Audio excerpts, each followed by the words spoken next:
I first noticed it on a Wednesday morning, right when I stepped out of the shower.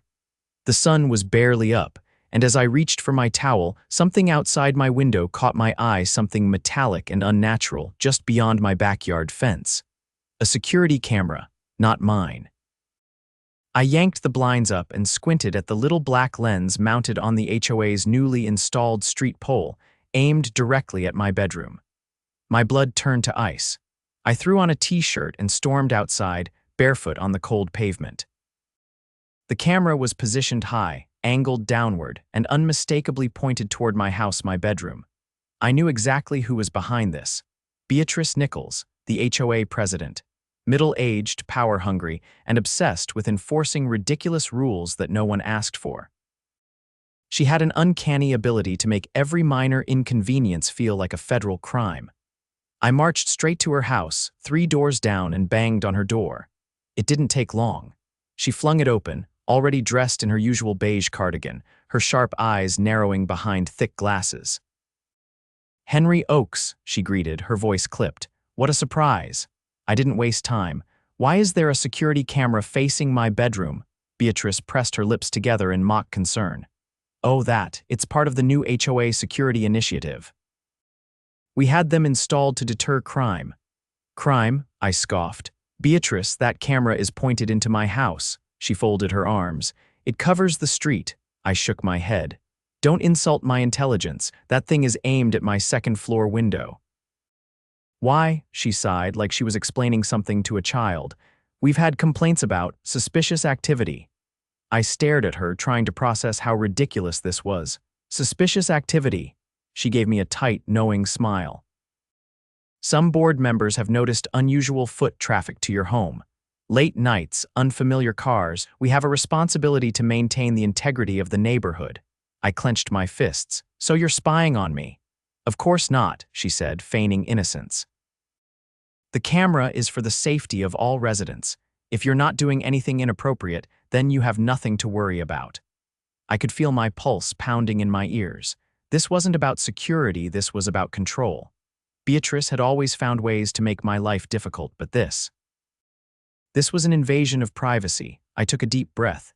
"You have 24 hours to take it down, or I'll handle it myself." Her smile didn't falter. "Tampering with HOA property is a violation of community guidelines. I'd hate to issue a fine." I wanted to rip that smug look off her face. Instead, I turned on my heel and walked away. Fine, she wanted to play this game. She had no idea who she was messing with. I didn't go back inside. Not yet. My hands were still clenched, my jaw tight as I paced along the sidewalk, forcing myself to think instead of acting on impulse. Beatrice had played her hand openly, smugly, but she'd underestimated me. I wasn't about to let this go. Walking back toward my house, I took a detour toward the street pole where the camera was mounted. I traced its path, following the wiring to a locked metal box affixed to the base. HOA property, no doubt. I wasn't stupid enough to tamper with it, but I made a mental note. This setup wasn't just invasive, it was likely illegal.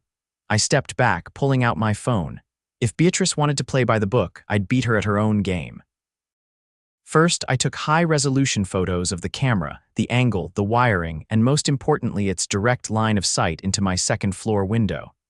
Then, I recorded a short video narrating the blatant violation of privacy. Evidence, plain and simple. I didn't stop there. I walked down the street, checking for other cameras. There were a few, all mounted similarly, but none were angled into homes, just mine. Deliberate targeting. My next call was to a lawyer. I had a friend, Mason, who specialized in property law. We weren't close, but we'd shared drinks a few times, and I knew he hated overreaching HOAs as much as I did. When he picked up, I got straight to the point, explaining everything succinctly, leaving out nothing. Mason didn't hesitate. "They can't do that," he said immediately. HOAs have some authority over common areas, but installing surveillance that directly invades a private residence, that's a lawsuit waiting to happen. That was exactly what I wanted to hear. "They'll argue it's for security," I said. "They can argue whatever they want," Mason replied. "But if the camera is positioned in a way that violates your reasonable expectation of privacy, and from what you're telling me, it definitely is, you have a strong case. You want me to handle it?" I exhaled slowly. "Not yet." I want to give them a chance to take it down voluntarily, Mason chuckled. You think they will? No, I admitted, but I want them to dig their hole deeper before I bury them. I hung up and walked back into my house, already forming the next step of my plan. By the afternoon, I had drafted an official cease and desist letter, citing state privacy laws and HOA overreach. I printed 2 copies, one for Beatrice and one for the HOA board. I didn't knock this time. I simply slid the letter under Beatrice's door and left. Less than an hour later, she was at my doorstep. She didn't look pleased. This is unnecessary, she said, holding the letter between 2 fingers like it was contaminated. I leaned against the doorway. Not really. I'm giving you a chance to fix this before it gets ugly, she inhaled sharply. The board approved the cameras, I shrugged. Then the board can be sued right alongside you. Her eyes narrowed. You wouldn't. I folded my arms. Try me. For the first time, I saw a flicker of uncertainty. Beatrice thrived on intimidation, on people bending to avoid conflict. She wasn't used to pushback, especially not legal pushback, but she recovered quickly, tilting her chin up. I'll discuss it with the board. You have 24 hours, I said. After that, my lawyer gets involved. She didn't respond, just turned sharply and walked away. That night, I installed my own camera pointed directly at theirs. If they wanted to watch me, I'd watch them right back. The next morning, the HOA doubled down. A new letter appeared in my mailbox, stamped with the HOA's insignia. A fine. For obstruction of HOA security equipment, I laughed. They really thought they could bully me into backing down. They had no idea what was coming next. The fine was a joke, but it told me one important thing: the HOA wasn't backing down. Beatrice wanted a fight, and now she had one. I tucked the letter into my folder, adding it to my growing stack of evidence. If they thought a flimsy intimidation tactic would make me retreat, they were about to learn otherwise. Instead of responding, I drove straight to City Hall. I had more than enough reason to escalate this. The HOA could play its little power games, but there were laws, real laws, that overrode whatever nonsense they scribbled into their community bylaws.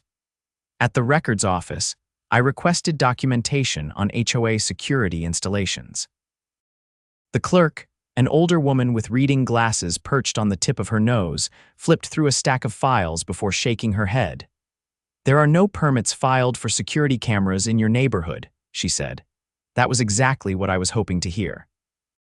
I had her print out the official record hard proof that the HOA had installed surveillance equipment without city approval. That alone was enough to put them in hot water, but I wasn't stopping there. Next, I visited the zoning department. If they had failed to get a permit, there was a good chance they had also violated local surveillance laws. Sure enough, when I spoke to a city official, I learned that any camera capturing footage beyond public property, including private homes, was a legal gray area at best and a blatant violation at worst. That camera's placement could be considered an invasion of privacy, the official told me. Especially if it directly views an individual's residence. Have you filed a complaint yet? Not yet, I said, but I will. With my documentation in hand, I made my next move. I emailed Mason, attaching every file I had collected, including the fine the HOA had issued me. Within an hour, he responded with a draft of a formal cease and desist letter, escalated beyond HOA jurisdiction. This time, it wasn't just a warning, it was a legal demand. The letter cited municipal laws, privacy statutes, and zoning violations. It also included a direct call for the immediate removal of the camera under threat of legal action. I printed 3 copies, one for Beatrice, one for the HOA board, and one for the city's legal department. Then I went home and waited. I didn't have to wait long. By evening, Beatrice was back at my doorstep. She wasn't alone this time. 2 men flanked her, both HOA board members, judging by their matching expressions of forced authority. One was a wiry man in his 60s, the other a heavier guy with a clipboard tucked under his arm. Beatrice didn't waste time. "This is completely unnecessary," she said, holding up the letter. I leaned against my doorframe. "Then take the camera down." She pressed her lips together, clearly trying to maintain composure. "The HOA has a right to monitor public areas." I crossed my arms. This isn't a public area. That camera is pointed into my house and you never filed a permit for installation. The heavier man shifted uncomfortably. We didn't realize a permit was required. I almost laughed. You mean you didn't bother checking? Beatrice shot him a glare before turning back to me. Regardless, the camera stays. The board voted unanimously. I pulled out my phone and tapped the screen. A recording of my earlier conversation with the zoning office played, the official's voice clear as day, explaining the legal violations. The wiry man's face paled. Beatrice's expression hardened. This is a matter for the HOA to handle internally. No, I said. This is a legal matter now. The city's involved. If that camera isn't removed, you're looking at fines and a potential lawsuit. Beatrice's mouth pressed into a thin line. You can't seriously expect us to. I expect you to follow the law, I interrupted. You have until tomorrow. After that, I file an official complaint with the city and take this to court.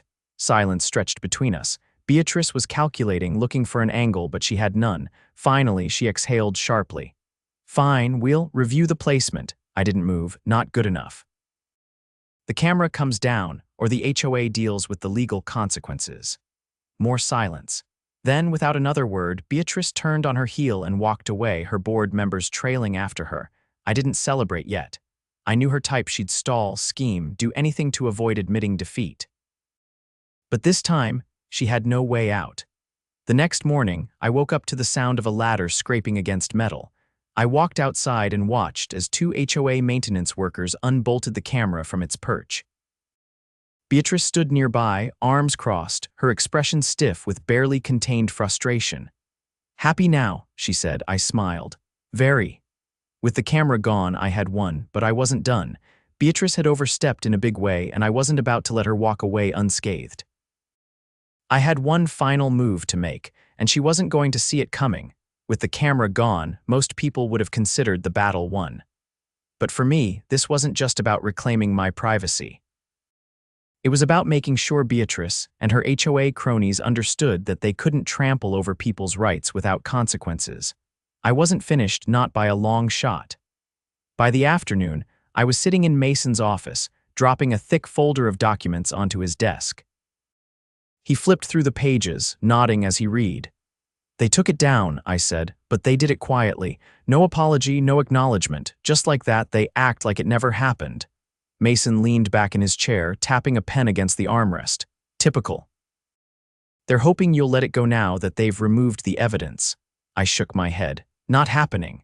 He studied me for a moment, then grinned. Good, because I've been doing some digging of my own. I raised an eyebrow. He pulled out a separate file, sliding it across the desk. Turns out, this isn't the first time the HOA has installed cameras without permits.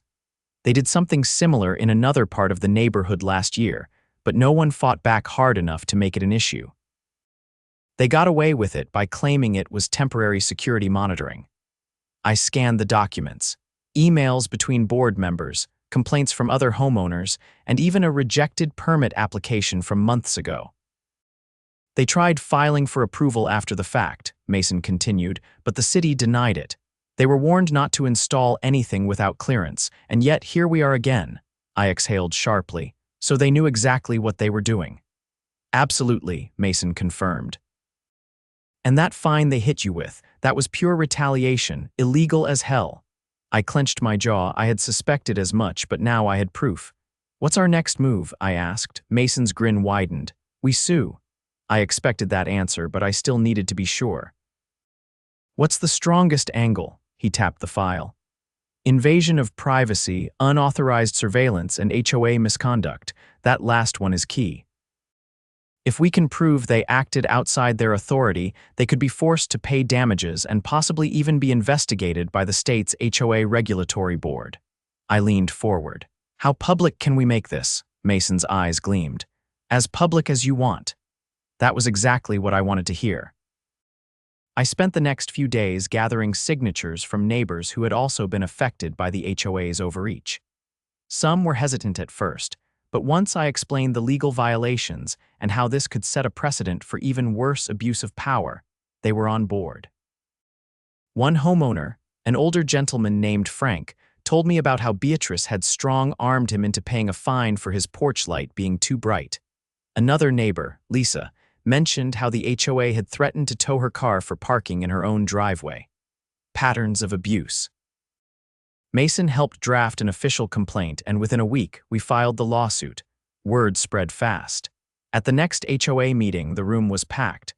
Normally, these meetings were sparsely attended, but now people were eager to see what would happen next. Beatrice sat at the head of the table, flanked by the board members. Her usual air of authority was still there, but I could see the tightness in her expression. I stood up. "The lawsuit against the HOA has been filed," I announced. "This isn't just about the illegal cameras. It's about a pattern of misconduct, intimidation, and overreach." Murmurs rippled through the room. Beatrice's eyes flashed. "This meeting is not the appropriate venue for legal discussions," she said sharply. I didn't sit down. "This meeting is exactly the right venue. Everyone here has the right to know what's happening. This HOA has been violating people's rights for years. It ends now." A few people clapped. Others nodded in agreement. Beatrice's grip on her pen tightened. "The board has always acted in the best interest of the community," I scoffed. "Spying on residents is in the best interest of the community. We were addressing security concerns," she countered. Mason, who had come to observe, chimed in. "Without permits, without homeowner approval, without following the law." Beatrice pursed her lips. "This is a baseless attack." I pulled out a folder and placed it on the table. "These are complaints from multiple residents about HOA misconduct, fines issued without cause, threats of towing, and now illegal surveillance. This isn't baseless. This is a pattern." Another board member, a nervous-looking man with thinning hair, cleared his throat. "Perhaps we should discuss this privately." Beatrice shot him a look, but the damage was done. The board was cracking under pressure. I folded my arms. "You had the chance to fix this quietly. You chose to escalate. Now the entire neighborhood knows what's been happening." Beatrice's face was a mask of barely contained frustration. The meeting ended with no resolution, but it was clear that the tide was turning. A week later, I got a call from Mason. "They want to settle," I grinned. "Of course they do." Beatrice and the HOA had no choice. The lawsuit had gained traction, and the city was now investigating their past actions. Their only hope was to cut their losses before it got worse. The settlement included a full refund of my fines, an official apology, and a mandate for the HOA to undergo external oversight for future decisions. More importantly, Beatrice was forced to step down as president. When the news broke, the neighborhood celebrated. The cameras were gone. The fines were reversed, and the HOA, they had finally learned that they weren't invincible. I had won. And more importantly, so had the entire community. The settlement was a victory, but I knew better than to assume the fight was completely over. Beatrice might have been forced to step down, but people like her didn't just disappear quietly. They festered, waiting for the right moment to claw back whatever control they'd lost. A few days after the dust settled, I was in my driveway changing the oil in my truck when Frank, my retired neighbor, ambled over with a knowing look on his face. He had lived in the neighborhood longer than anyone and had seen more than his fair share of HOA nonsense. He leaned a hand on the hood of his own car. "You hear what they're trying to pull now?" I wiped my hands on an old rag. "Who's they?" Frank jabbed a thumb toward the HOA offices. "Beatrice's little inner circle. They're pushing to rewrite the bylaws before the new elections. Word is they want to slip in a clause that gives them expanded authority over community security measures." I narrowed my eyes. "Meaning what?" Frank let out a dry chuckle.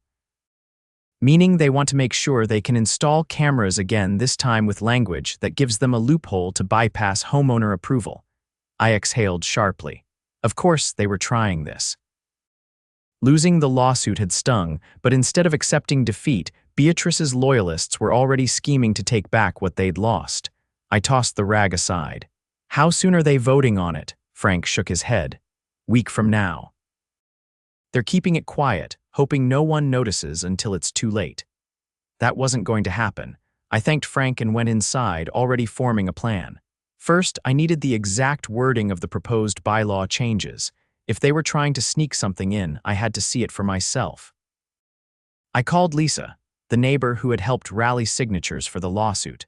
She had a friend on the HOA board, a reluctant participant in Beatrice's reign who had been looking for a way out. After a few calls, Lisa texted me a scanned copy of the proposed amendments. Reading through them, I felt my irritation turn into something colder, more focused. The new language was vague on purpose. It referenced enhanced community monitoring and security initiatives at the discretion of the board. Nowhere did it explicitly mention cameras, but it didn't have to. The wording was deliberately open-ended, giving them the ability to reinstate surveillance under the guise of protecting the neighborhood. They thought they were being clever. I was about to show them just how wrong they were. The first step was making sure the neighborhood knew what was happening. The HOA was hoping for low attendance at the vote, fewer objections, easier passage. That meant I had to do the opposite. I printed out flyers breaking down the bylaw changes in plain language, making it clear what the HOA was trying to do. Then, with Lisa and Frank's help, we went door to door, explaining the situation to neighbors who might not have been paying attention. Reactions ranged from frustration to outright anger. People weren't just upset about the cameras, they were furious that the HOA was trying to pull another stunt so soon after losing the lawsuit.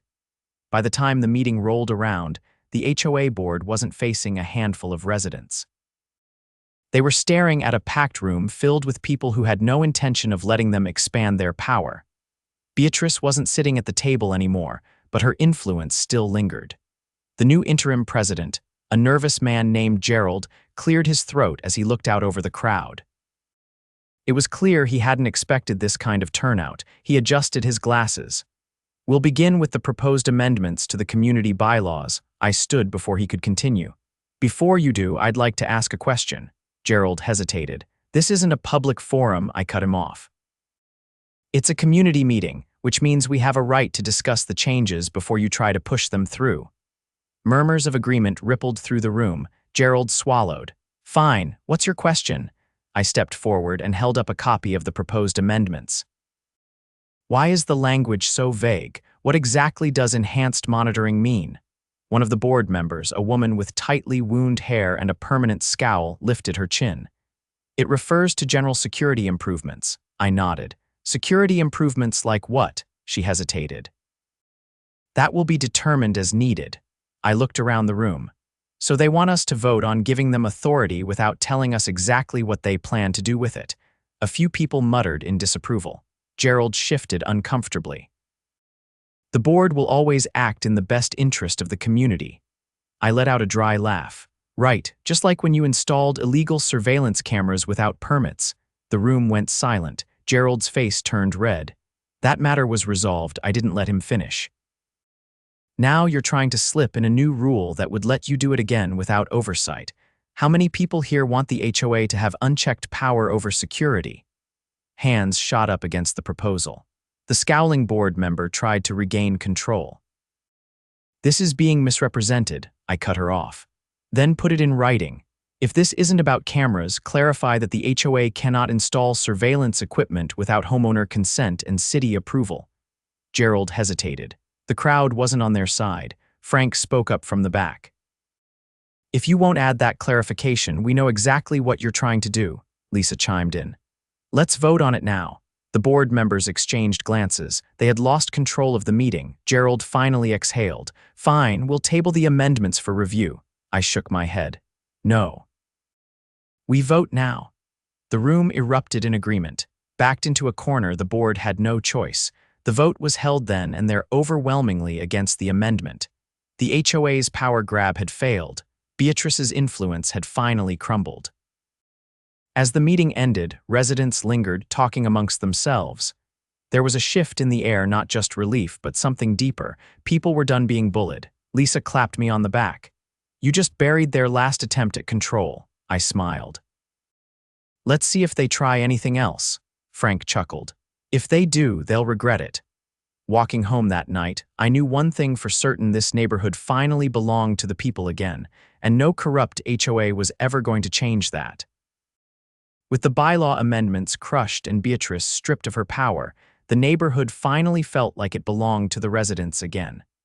The tension that had hung over the community for so long had lifted, replaced by something that had been missing for years: trust.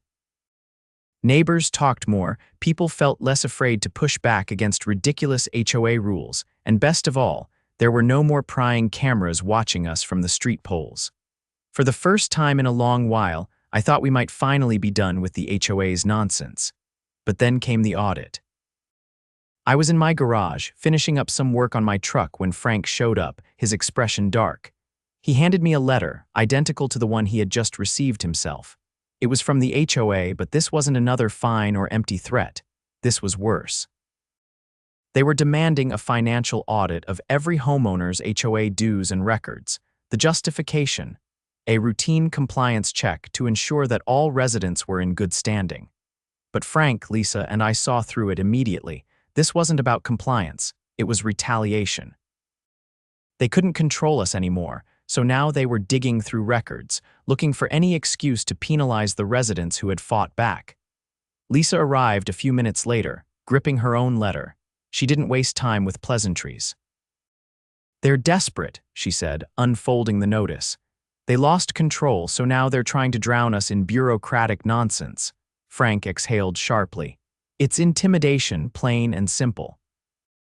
They're hoping people panic, dig through old payments, and maybe even find a late fee they can use as an excuse to hit us with more fines." I read through mine again, noting the language. It was deliberately vague, just like the bylaw amendments had been. There was no specific reason given, no actual evidence that anyone was out of compliance. They were fishing, hoping to find anything to reassert their authority. Lisa shook her head. "They're not going to stop, are they?" I folded the letter in half. "Not unless we make them." This time, I didn't bother with a cease and desist.